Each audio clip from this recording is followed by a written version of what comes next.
ओम शांति। अब आज हम चेक करेंगे कि गुणों की धारणा कैसे हो, कैसे हम समझें कि हमारे अंदर भगवान की दी हुई सारी शक्तियाँ, सारे गुण दिव्यमान हो गए हैं। इसके बारे में हम थोड़ा सा चेक करेंगे।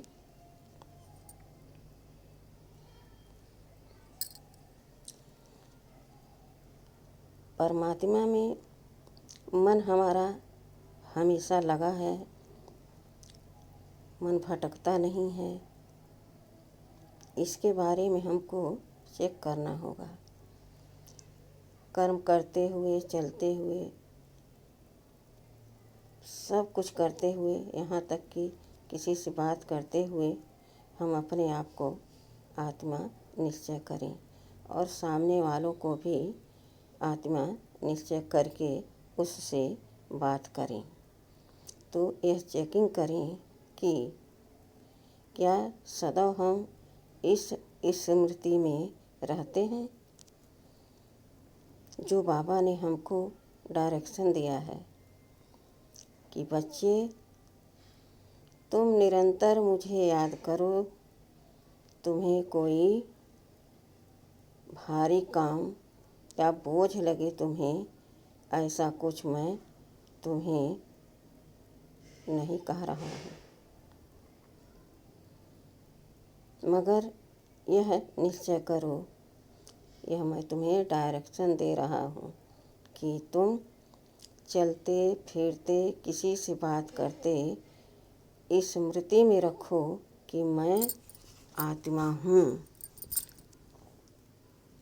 और मैं परम पिता परमात्मा की संतान हूँ। तो यह कैसे चेक होगा? वो होता है ना एक तराजू, देखो तो उसमें 2 पलड़े होते हैं और डंडियाँ होती हैं।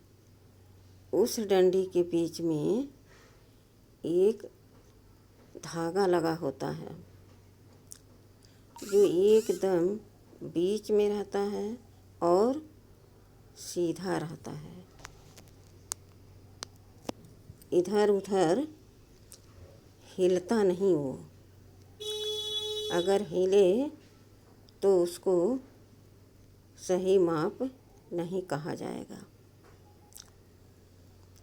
तो बाबा भी कहते हैं कि बच्चे, परिस्थितियाँ तो हर समय आएंगी, लेकिन तुम्हें हिलना नहीं है। अर्थात तुम्हारी बुद्धि सतत भगवान में लगी रहे तो तुम कर्म योगी बन जाओगे। बाबा ने कहा बच्चे देखो, विनाश क्यों रुका पड़ा है कि जितना मैंने तुमको शक्ति ज्ञान दिया, गुण दिया, उनकी धारणा अभी तुम्हें कंप्लीट करनी है और करना भी तुम्हें है, कोई दूसरा थोड़ी करेगा, क्योंकि राज भी तुम ही करोगे। तो बाबा ने कहा गिनो कि कितने तुम्हें हम गुण दिए हैं।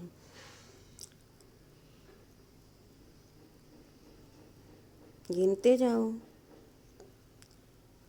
मैं शांत स्वरूप हूँ, मैं प्रेम स्वरूप हूँ, मैं शक्ति स्वरूप हूँ, मैं आनंद स्वरूप हूँ, मैं चैतन्य स्वरूप हूँ। कितने सारे टाइटल बाबा ने दिया, मगर करना एक तुम्हें है। सब गुण तुम में समाने हैं और सारे गुण जब समा जाएं तो विनाश रुक रहे यह असंभव।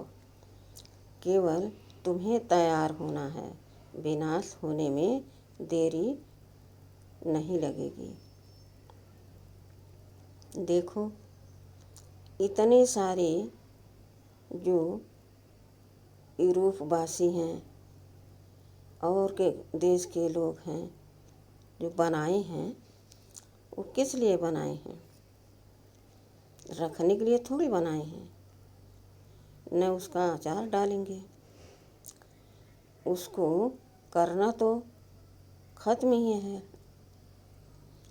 वैसे तो देखो हर जगह पर लड़ाई झगड़ा तूफान लगा ही रहता है।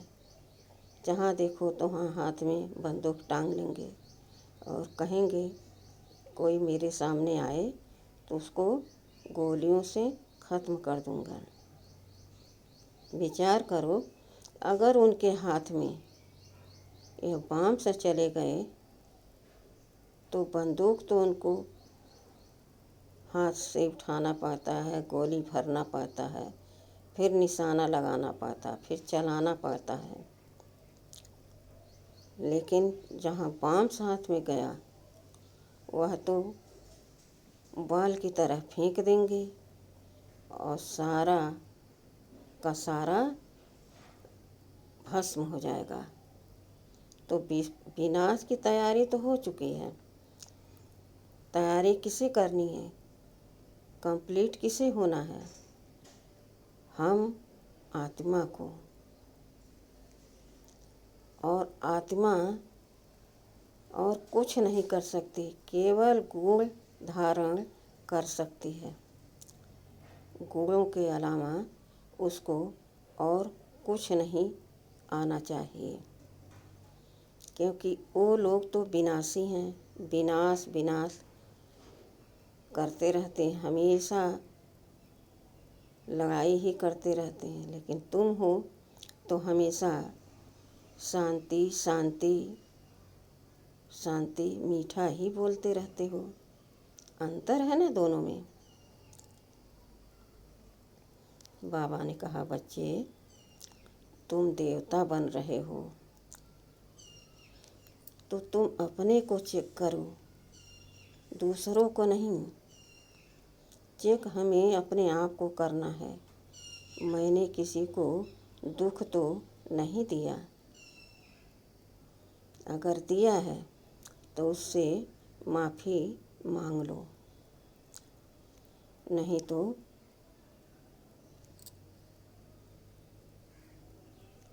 झमेला बढ़ता जाएगा। तन से नहीं लेकिन मन से सदैव बढ़ता जाएगा और मन अशांत रहेगा, परमपिता परमात्मा में लगेगा ही नहीं। तो सदैव सुख और शांति के और सबको सुख देने की पुरुषार्थ करना है तुम्हें। बाबा ने कहा, बच्चे तुम कितने सौभाग्यशाली हो कि तुम्हें यह ज्ञान प्राप्त है कि तुम इस ज्ञान को किसी को सुनाकर उसके मन को बदल सकते हो, उसको सुख शांति आनंद प्रेम का अनुभव करा सकते हो, और फिर वह तुम्हारा कौन बन जाएगा। देखो सन्यासियों को जो याद करते, उनके पास जाते, उनके पास रहते तो उनको समझ हो जाता है कि ये हमारा हित चाहते हैं। लेकिन बाबा तो हमारा सब कुछ है। वहाँ हमको एकदम घर बार सब संबंध छोड़ करके रहना पड़ता है। गुरु की आज्ञा पर हमें चलना पड़ता है। लेकिन भगवान देखो, जो हमारा परम पिता है, सृष्टि का रचयिता है ना, वो हमको कितने मधुर वाणी से, कितने मीठे आवाज़ से हमें सुनाते हैं। अपने गुण ज्ञान शक्तियों को बच्चों धारण करो और दूसरों को कराओ। अब देखो कितने बच्चे होते हैं ज्ञान सुनते समझते, फिर थोड़ी देर बाद छोड़ देते और बाहर जा कर के अनेक अनेक प्रकार से बदनाम करते हैं। अरे सबको हम थोड़ी बना पाएंगे पावन पवित्र गुणी आत्मा। जो बनना चाहेगा उसी को बनाएंगे, लेकिन हमारा फर्ज है कि हम सबको कोई छूटे न, कोई उल्हाना न दे। अंत में हमें ये न कहें धर्मराज कि तुमने इनको बताया नहीं, ये तुम्हारा पाप का भागी है। तो यह न उल्हाना मिले हमें। इसलिए बाबा का यह डायरेक्शन है कि बच्चे सबको रोज़ रोज़ ज्ञान सुनाते रहो, लेकिन हाँ, पात्र को देखकर ही दान देना चाहिए। डॉक्टर इंजेक्शन उसी जगह पर लगाता है जहाँ उसको लगाना चाहिए, नब्ज देख करके। इसी तरह से हमें देखना चाहिए कि क्या यह ज्ञान में इनको रुचि है। पहले उनको सुनाओ, वो सुनने के तैयार हों तो विधि से सुनाओ। जब वो सुनने लगे तो उनको कोर्स भी कराओ। अगर आगे बढ़ते हैं तो मुरली सुनाओ। फिर तो वो गुणवान धीरे धीरे बन ही जाएंगे। तो बाबा कहते, बच्चे मेरे समान बन कर दिखाओ। मैंने तुमको जो मेरे पास है सब कुछ दे दिया, तो तुम्हें अब मेरे समान सबको पवित्र पावन शक्तिशाली बनाना चाहिए, है ना। अगर एक बन गया, मानो तुम बन गए, किसी को नहीं बनाए, तो ऐसे तो राजधानी स्थापन नहीं हो सकती ना। उसमें भी अगर एक राजा है तो लाखों की प्रजा चाहिए। अब देखो, लक्ष्मी नारायण का तो राज ही है, तो उनके लिए कितनी प्रजा चाहिए। अगर उस राज्य में तुम भी जा रहे हो, पावन पवित्र गुणवान बन रहे हो, तो तुम्हारा भी फर्ज है। अगर तुम राजा बने तो तुम्हारे भी प्रजा चाहिए। बिना प्रजा के ऊपर राज किस पर करोगे। तो विनाश तो समझो अभी हो जाए, लेकिन उसके लिए संपन्न संपूर्ण बनना आवश्यक है। बाबा ने कहा, बच्चे रात को नींद त्यागो, अमृत बेले में सारे सृष्टि को तुम सकाश दो, अपने में सकाश भरो, शक्ति भरो। बाबा से ले करके अमृत बेले बाबा पूरे प्रकृति को भी एकदम पावरफुल वाइब्रेशन देते हैं, है ना। उस समय का वातावरण एकदम शांत होता है और हमारा मन भी एकदम शांत होता है। हम मुंह धो करके बाबा की याद में बैठ जाएं। अगर हमें नींद आती है तो हम थोड़ा टहल सकते हैं। टहल टहल के हम बाबा को याद कर सकते हैं, अर्थात अमृत बेला कर सकते हैं। और जब इस तरह से हम अपने आप को कसौटी पर उतारेंगे कि नहीं, मुझे अमृत बेला करना है, मुझे मुरली सुनाना है, मुझे योग कराना है और अज्ञानियों को समझाना है, मुझे नींद नहीं करनी है कि मुझे नींद नहीं आई, हम 2 बजे सोए और सुबह 6 बजे उठे, यह बहानेबाजी है। किसी को कहीं जाना होता है तो क्या वो सोता है, या कुछ कहीं लेना होता है, पाना होता है तो क्या नींद करता है? नहीं ना। तो ये भी तुम्हारी कमाई है और इस कमाई से तुम 21 जन्म देवी देवता डबल ताजधारी सिंहासन पर बैठे दिखोगे। सोचो कितनी बड़ी जब प्राप्ति है तो पुरुषार्थ भी तो उतना करना पड़ेगा। अगर अभी विनाश हो जाए तो सोचो तुम्हें क्या पद मिलेगा। अपने आप से पूछो, क्या मेरा मन स्थूल वस्तुओं में, व्यक्तियों में, धन में जाता है? किसी भी में जाता है। साफ सफाई में, कोई के चाल चलन में अगर मेरा मन जाता है तो समझ लो कि मेरा मन भगवान के पास नहीं है। और जब भगवान के पास नहीं है तो प्राप्ति कहाँ से होगी? बाबा ने कहा, बच्चे तुम कितने भाग्यशाली हो। सारी दुनिया को समझाओ, 100 से कहीं 5 निकलते हैं, करोड़ों में तो 1 निकलते हैं निश्चय बुद्धि। ऐसे ऐसे अज्ञानी पत्थर बुद्धि इस दुनिया में पड़े हैं। तो सब तो सतयुग में नहीं आएंगे, लेकिन तुम जो इतना मेरी बात पर अमल कर रहे हो, पुरुषार्थ कर रहे हो, लोगों को भी करा रहे हो, तो समझो अपनी प्रजा बना रहे हो। तो आज की चेकिंग किस तरह करोगे? इसी तरह से करोगे ना।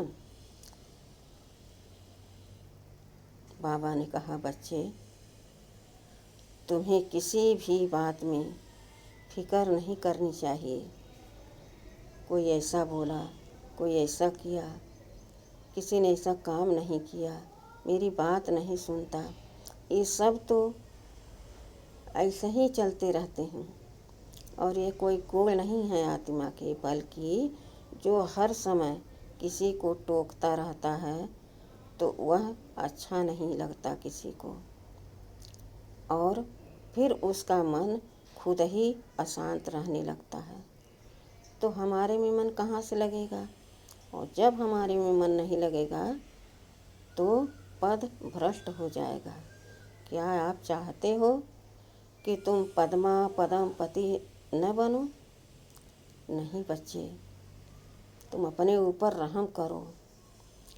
अरे हम बाबा भगवान तुमको सब कुछ देने आया हूँ, तुम्हें लेने आया हूँ, पलकों पर बिठाकर तुम्हें ले जाने आया हूँ, और फिर तुम्हें सुख की दुनिया में भेजेंगे हम, जहाँ तुम्हें देव पद के दृष्टि से देखा जाएगा, पुकारा जाएगा।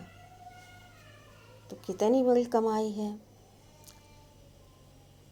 तो अपने को चेक करो और पुरुषार्थ में तगड़ी मेहनत करो कि हम पावरफुल, शक्तियों से संपन्न, गुणों से संपन्न और बाबा के नयनों के सितारे, उनको नयनों में समाने वाले बनकर ही मैं आत्मा रहूँगी और बाबा के साथ चलूँगी। बाबा भी खुश होंगे। वाह बच्चे, तुम कितने लायक निकले। कितने तो इतने नालायक होते हैं कि घोर घोर के पिलाओ तभी नहीं उनको बुद्धि के नीचे जाता। मगर तुम तो मेरे सपूत बच्चे हो। ऐसे ही सपूतपन का गुण दिखलाते रहना और मेरे साथ चलने के लिए तैयार रहना। ठीक बच्चे? अच्छा, ओम शांति।